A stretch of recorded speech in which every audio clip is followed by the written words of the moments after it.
threatening the health of so many others, which couldn't be farther from the truth. I want to talk about those in a second. How many people have you told about this?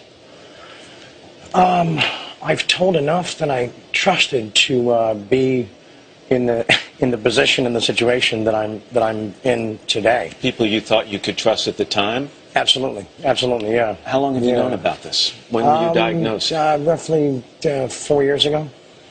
Yeah, it started with what I thought based on this series of cluster headaches and insane migraines and sweating the bed, completely drenched 2-3 nights in a row that I was emergency hospitalized.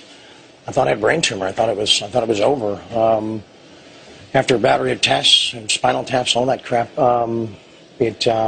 they walked in the room and said, "Boom, here's what's going on." It's a hard 3 letters to absorb. You know, it's a turning point in one's life. 4 years you have been trying to keep this secret, and you have said that you have been the victim of betrayal and extortion. You told me that a lot of people have actually demanded money to stay silent about this. That is true. Yeah, and I've paid those people. Not that many, but enough to where it is depleted the future. How many people have you paid? I don't want to guess wrong, but enough to bring it into the millions. And that's what people forget is that's money they're taking from my children. You know, they think it's just me, but I got 5 kids and a granddaughter. You know. You wrote this to me in a letter and shared it with me yesterday. In and around this perplexing and difficult time, I dazedly chose or hired the companionship of unsavory and insipid types. I'm imagining prostitutes. Regardless of their saltless reputations, I always led with condoms and honesty when it came to my condition. Sadly, my truth soon became their treason as a deluge of blackmail and extortion took center stage in this circus of deceit.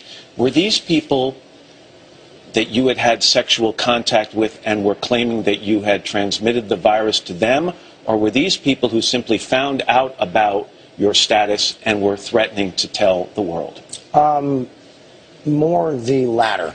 They for some reason I trusted them. They were deep in my inner circle, and I thought that they could be helpful, and instead they as I wrote, my trust turned to their treason. So are we talking about lawsuits filed against you here, Charlie? Are we talking about shakedowns? We're talking about shakedowns. Yeah. Is it true that on at least one occasion you had a prostitute come over to your house who, after a sexual encounter, went into your bathroom and with a cell phone took an image of your antiretroviral medication? That's correct, yeah. And then threatened to sell that image to the tabloids? Yes, this is after I told her that thank you for your time, we're not going to see each other anymore. It was after she spent the day at health food store buying me, herbal medications.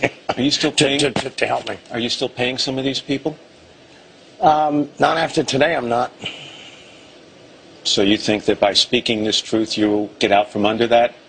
That's my goal, and it's not. I mean, that's not my only goal. We'll talk more about that later. But no, I think I